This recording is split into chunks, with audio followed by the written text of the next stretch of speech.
In this segment, we'll talk about venture capital and hedge funds. First, venture capital investing. As a basic definition, when we talk about venture capital investing, we are talking about private equity investment in a business venture. So, take this example. Let's say that you have a pile of cash, and if you use these funds to invest in small businesses, so either startups or companies at small companies in various stages that I'll talk about shortly.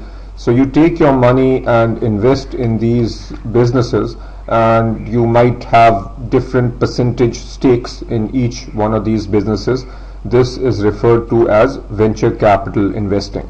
So in my simplistic example, it is a given investor who's directly putting money into these various companies and taking an equity stake.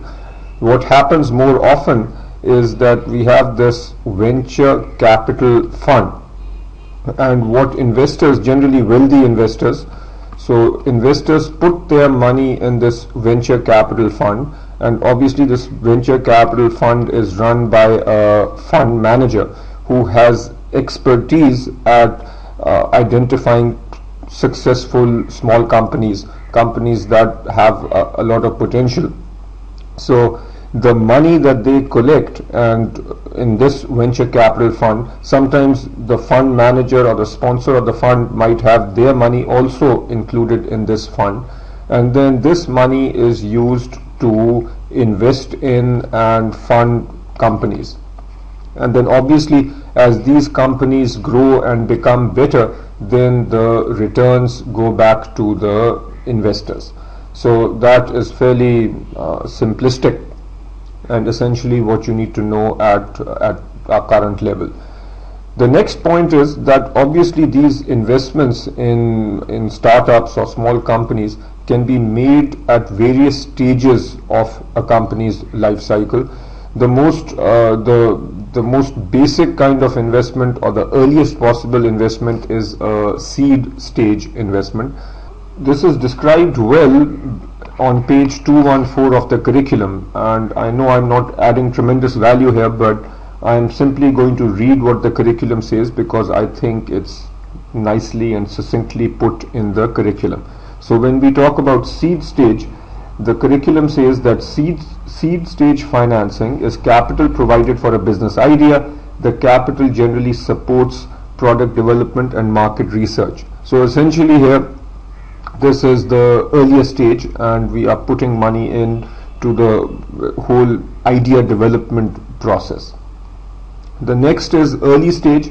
So early stage financing is capital provided for companies moving into operation and before commercial manufacturing and sales have occurred, and this has two sub-stages, startup and first stage. Startup stage is in the startup stage we have capital provided for companies just moving into operation but without any commercial product or service sales. The capital generally supports development and initial marketing. And then first stage financing is capital provided to initial commercial manufacturing and sales. Formative stage really refers to either one of these two stages. So if we are saying that we are doing formative stage financing, that means we are providing money in one of these stages. And then later stage financing is capital provided after commercial manufacturing and sales have begun but before any IPO. So you can say that this is before an initial public offering. And then within data stage we can have second stage, third stage, and mezzanine.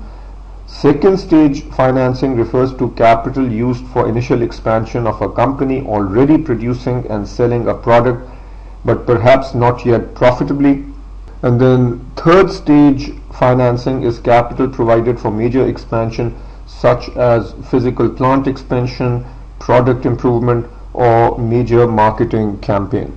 And finally, mezzanine financing, sometimes also called bridge financing.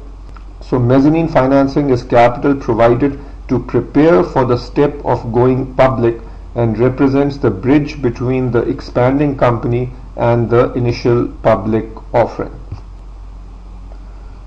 Next, what are the characteristics of venture capital investment. As you can imagine, and this investment is fairly illiquid, so if you put your money into a small company and you are waiting for it to grow, then obviously you can't just decide to take your money out at market value.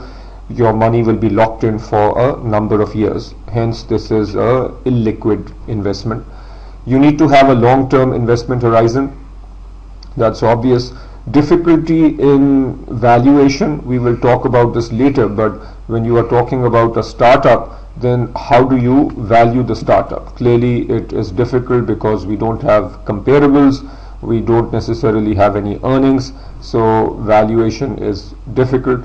Data is limited because obviously from limited data from two angles. One, the company that you are trying to value has not been around for a while, and as mentioned earlier, there might not be sufficient comparable data.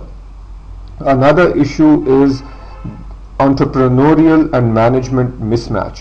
What this refers to is the simple fact that good entrepreneurs might not necessarily be good managers. So you might have entrepreneurs who are great at coming up with ideas and creating a small company based on that idea.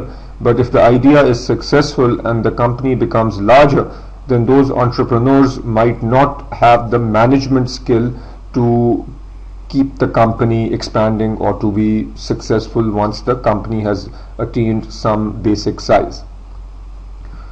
Finally, as alluded to earlier, performance management is difficult.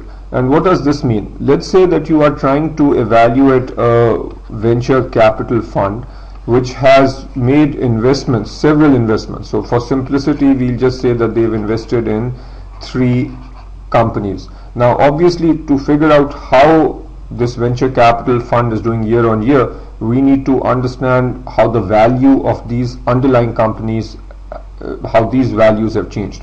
And if it is difficult to figure out how to value these companies, then obviously it is difficult to measure the performance of the venture capital fund. Secondly, there are no real meaningful benchmarks in this industry. So even if you were to figure out some sort of performance, you can't figure out how that you can't really compare that performance with a benchmark. And finally, given that the investment horizon is long term, so venture capital funds might have, say, a 5-year life, and over the 5 years, since it's difficult to value, then obviously from year on year you can't really tell how the venture capital fund is doing. And to just contrast this with a simple equity based fund, there you can obviously look at the returns every year and look at how the equity fund is doing every year and determine whether it's meeting your expectations or not. But clearly with VC funds it is much harder.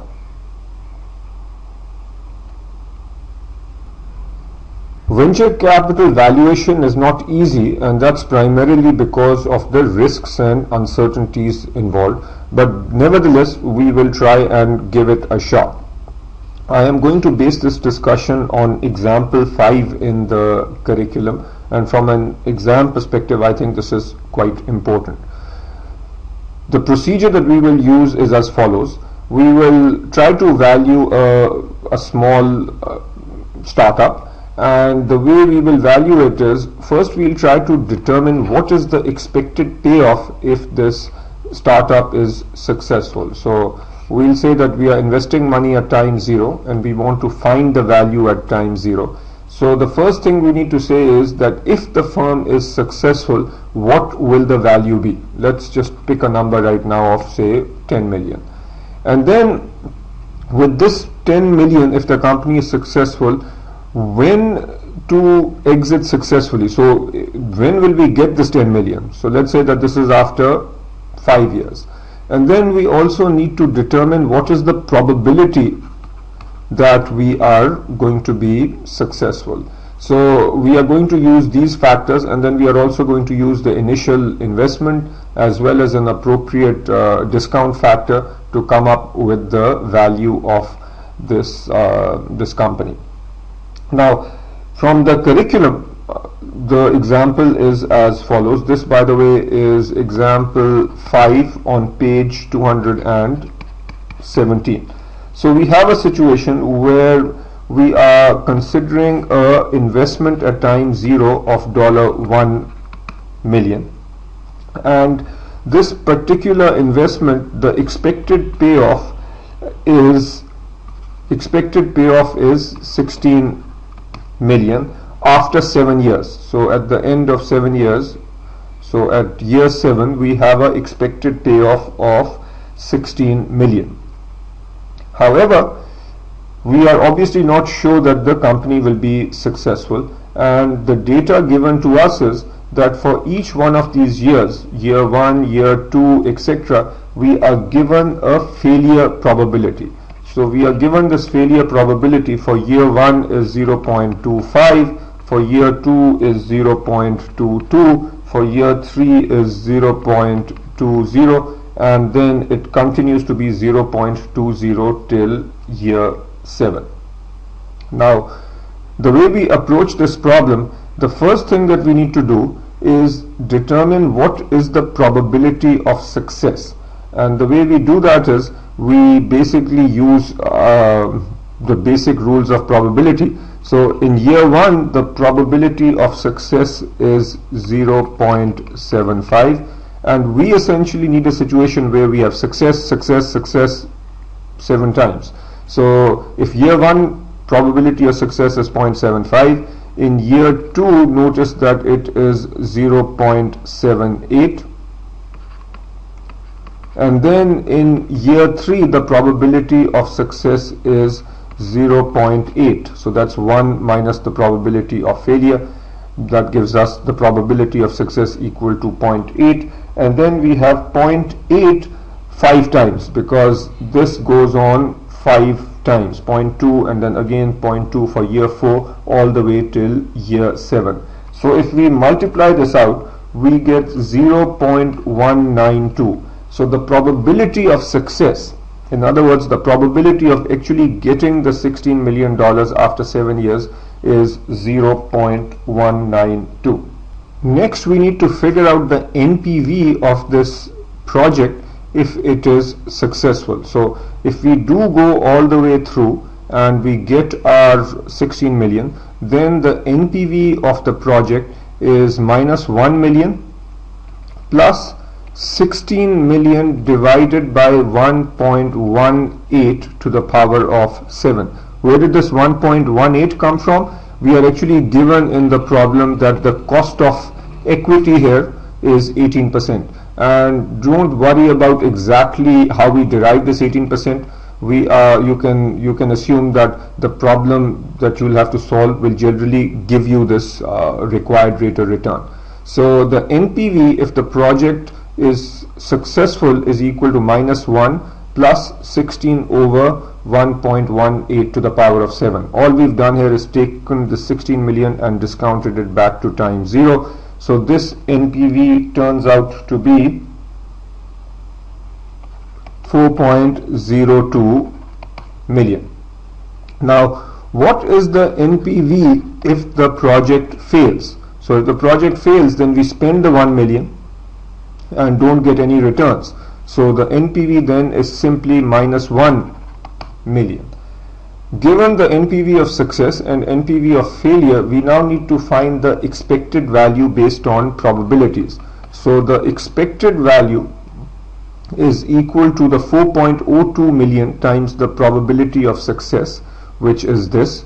So 4.02 into 0.192 plus the NPV if we fail, which is minus 1, into the probability of failure, which is fairly high, 0.808. 0.808 is 1 minus the probability of success. So that's the probability of success. 0.808 is the probability of failure. So the overall expected value turns out to be minus 36,160. So Here obviously what we are getting is a negative NPV, and hence it does not make sense to do this project. So I think from an exam perspective this is important. So I will summarize it very briefly. The first thing that we do is figure out what's our payoff if we are successful. That was the 16 million. So this was the 16 million. We then figured out when to exit, and that was given. That was 7 years. What is the probability of failure? So obviously we need to know both the probability of success and the probability of failure. So we figured that out. Probability of failure was 0.808 and probability of success was 0.192. And then we figured out the NPV if we are successful, the NPV if we fail, and then use the probabilities to come up with the expected value. If the expected value is negative, then it does not make sense to do this project. If the expected value is positive, then it makes sense to do this project. Next we'll talk about hedge funds. Now unfortunately there is no single comprehensive definition that encompasses all hedge funds, but if we were to identify one common theme, it would be that hedge funds seek absolute return. Now this actually is a very important term, because when you talk about your regular stock funds or bond funds, generally those funds are evaluated based on a return relative to a benchmark. So if for example you have fund manager A and his return last year was 15%. To figure out whether fund manager A did well or not, you will have to compare this 15% with the benchmark. So if this fund manager was basically investing in US equities, then probably an appropriate benchmark would be the S&P 500 index. And to determine whether he did well or not, we would have to compare this number with the S&P 500.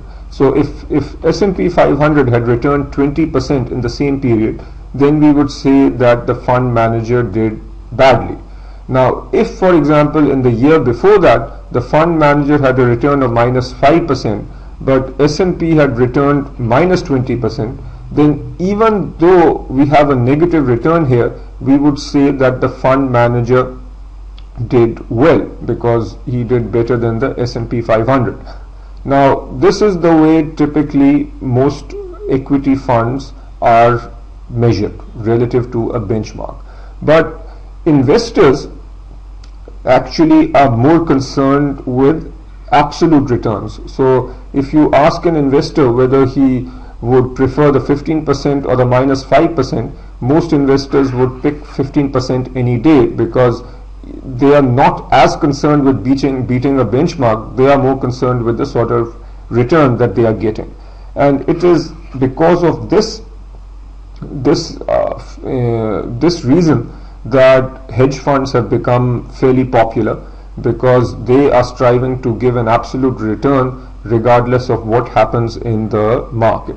Now how do hedge funds generate or try to generate this absolute return? They use several investment strategies which can be quite different from each other, and we will talk about these different possible strategies on the next slide. In terms of the structure of hedge funds, most of them are organized as either limited partnerships, limited liability companies, or offshore corporations. In the US, they are generally created as limited partnerships, and this structure essentially allows fund managers to take any sort of position in the underlying investment. So they can take long positions, short positions, they can use derivatives, etc. And obviously hedge fund managers want to have as much flexibility as they can. And the way hedge funds are structured and organized, they are generally exempt from SEC regulation. In terms of the fee structure, generally hedge funds charge a flat fee plus a performance-based fee. So for example, a hedge fund will say that they will charge a 1% fee based on the total assets under management, and then a performance-based fee would mean something like, if we beat the risk-free rate by a certain percent, then let's say so this might be something like 20% of the return above the risk-free rate. So obviously here the incentive for the fund manager is to try and generate a high return above the risk-free rate, because most of his return is coming from, or most of his income is coming from being able to generate a return above the risk-free rate. As mentioned earlier, there are many possible strategies that can be used by hedge funds, but here are a few strategies that level 1 candidates should be aware of. One is called a long-short strategy, and basically this means that the fund manager can take both long positions and short positions, and essentially what the manager is looking to do is benefit whether the market goes up or down. So for example, if a manager is generally bearish about the stock market, then he might end up taking more short positions, and if in general he is bullish, then he might have more long positions. A market neutral fund generally wants to have a net zero exposure to the market. So essentially what the fund manager will try to do is pick overpriced and underpriced securities, but try and ensure that equal dollar value is long and an equal dollar value is short. Global macro funds, they basically place a bet on some macro factor such as interest rates. So for example, if the fund manager is betting that interest rates are going to go down, then he might have a overweight position or a long position in several longer term bonds. Typically these funds tend to be highly leveraged. Event driven funds place a bet on events related to either a specific company or specific stocks. And again, I want to emphasize that these 4 strategies listed over here are simply a subset. There are many other strategies, and within these 4 there can be several sub strategies. So there will be more on this in level 2. Right now you simply need to recognize that there is a whole range of possible strategies that can be used by hedge funds. Next, let's understand fund of funds investing, and this name is pretty descriptive, because what this is essentially saying is that we can create a fund of funds. So you can have several investors who might not have the funds to invest in hedge funds. Hedge funds, by the way, typically require large investments of at least $100,000. So you can have several investors pool their money, and then this represents the fund of funds, because this fund of funds will have a manager, and this manager is then going to identify several hedge funds to invest in. So this pooled money in the fund of funds is then invested in different hedge funds. Now, what is the advantage of this approach? There are actually several advantages. One I have already alluded to, where if a given investor does not have, say, the minimum of $100,000 to invest in a given hedge fund, let's say that he can only invest $50,000. So this $50,000 can go into the fund of funds, and then he can get a piece of this hedge fund. Let's say another hedge fund is closed to new investors, but still open to funds that exist in this fund of funds. So secondly, investors can get access to those sorts of hedge funds which are closed to new investors. Third, investors get diversification across a whole group of hedge funds. And finally, investors have this expert hedge fund manager who can do some due diligence before deciding which hedge funds to invest in. In terms of drawbacks, obviously the fees are higher, because investors are now not only paying the fees of these hedge funds down here, but they also need to pay the fee of the fund of funds manager. Performance means that most hedge fund managers select which hedge funds to invest in based on past performance. And as you will see on the subsequent slides, there are several biases in terms of reported performance numbers, and it is possible that the hedge fund manager is misguided by those biases. And finally, given that investors are paying a higher fee, that is one factor that reduces expected returns. But the other larger factor is that even though diversification is good, but diversification across different hedge funds will also lower expected returns. So clearly, even though fund of funds are becoming more popular, but as you can see here, it's a mixed bag. Several benefits, but also a few drawbacks. And I have gone through these quickly. In terms of the exam, as long as you have a one-line understanding of every term that you see on this slide, you are in good shape. Now let's talk about the risks of hedge funds. Number one, leverage. Most hedge funds use leverage. This doesn't mean that leverage is a requirement for hedge funds. It simply means that it's a tool that is used quite often. Now, in general, hedge fund leverage ratios range somewhere from 2 to 1 all the way to 10 to 1. So this means that for 1 unit of equity, we use 2 units of leverage. Here we mean for 1 unit of equity, we are using 10 units of leverage. Now, leverage can also go up quite a lot. There are funds that might have leverage of 100 to 1 and so on. From an investor perspective, what we should be looking at is the leverage of a given hedge fund compared to historical averages or compared to other hedge funds that have similar strategies. Now, some of the other more common risks, one is liquidity risk.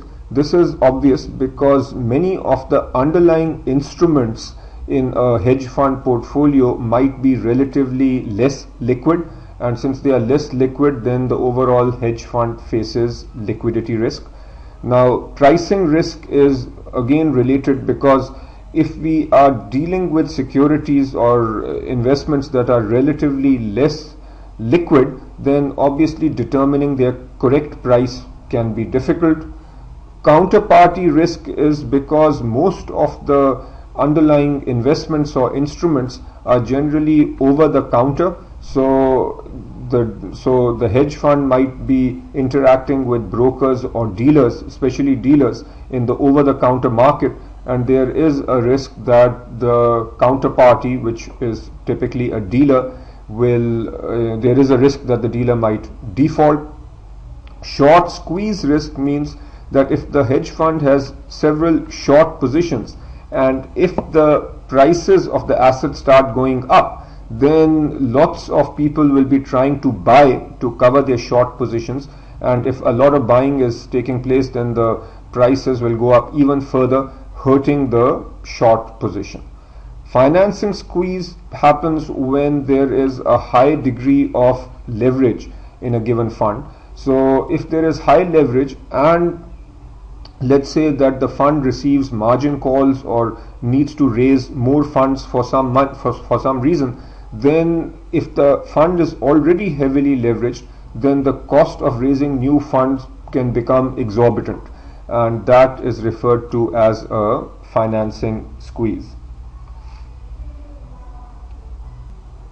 So now let's talk about hedge fund indices or indexes. Now there are several important, or actually there's one core point here. The core point is that information about hedge funds that are in a given index has to be obtained directly from the hedge funds or from intermediaries that specialize in hedge funds.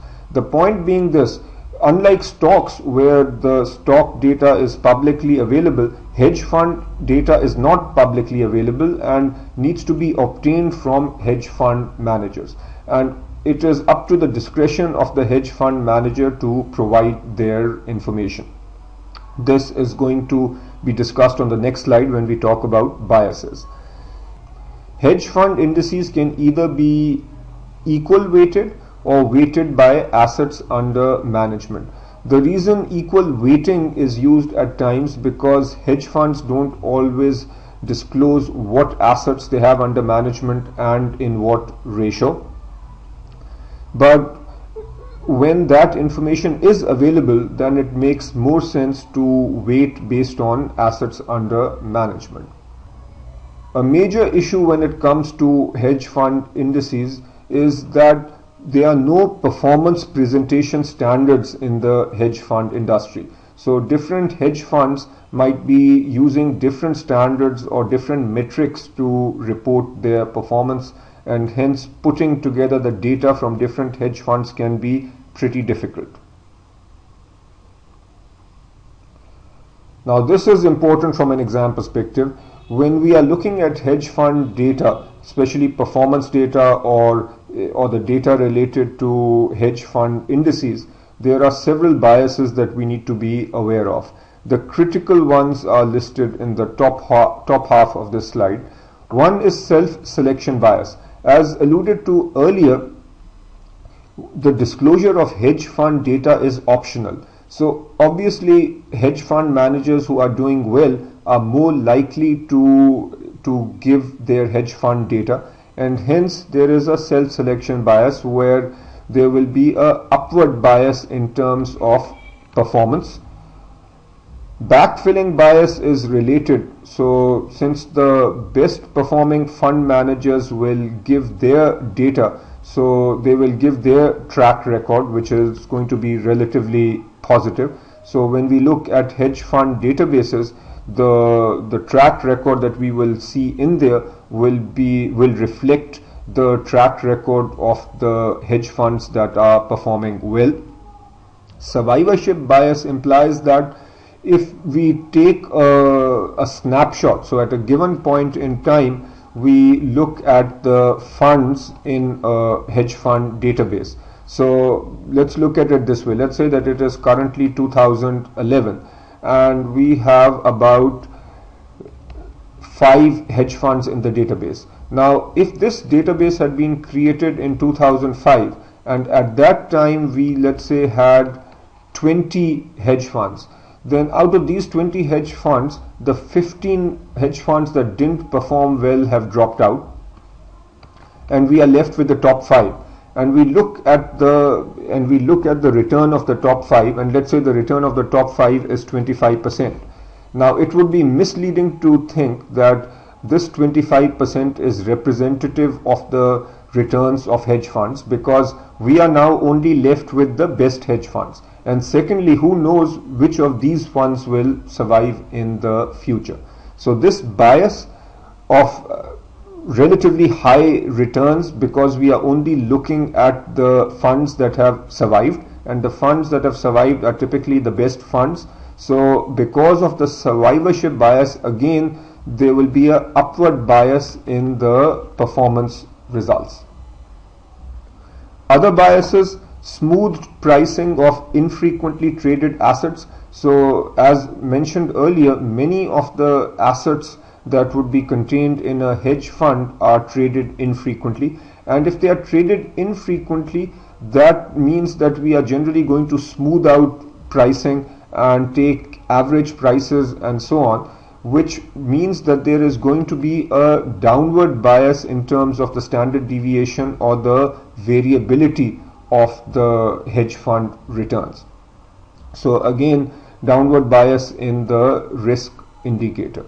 Many hedge funds use option-like strategies where the upside return is limited and the downside is unlimited, and using a simple measure of standard deviation is misleading over here. And finally, you need to be aware of that the fee structure in most hedge funds is going to create problems. Why? Because if you recall, many hedge funds have a flat fee of say 1% and then a performance based fee where the hedge fund manager gets compensated for say beating the risk-free rate by a certain amount. Now there is an incentive for the fund manager to take extra risk, because if he does not beat the risk-free rate, then there isn't really a penalty. So he might take extra risk because he benefits a lot by beating the risk-free rate, but does not lose if he misses or falls below the risk-free rate. So this might encourage gaming on the part of the hedge fund manager. Investors need to be aware of that.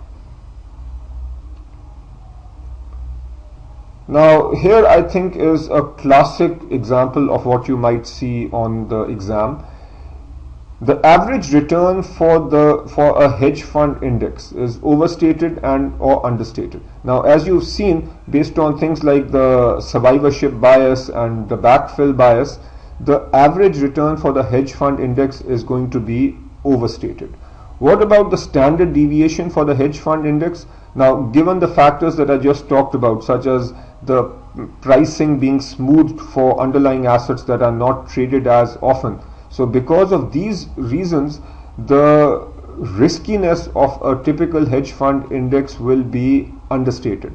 So the correct answer here is B.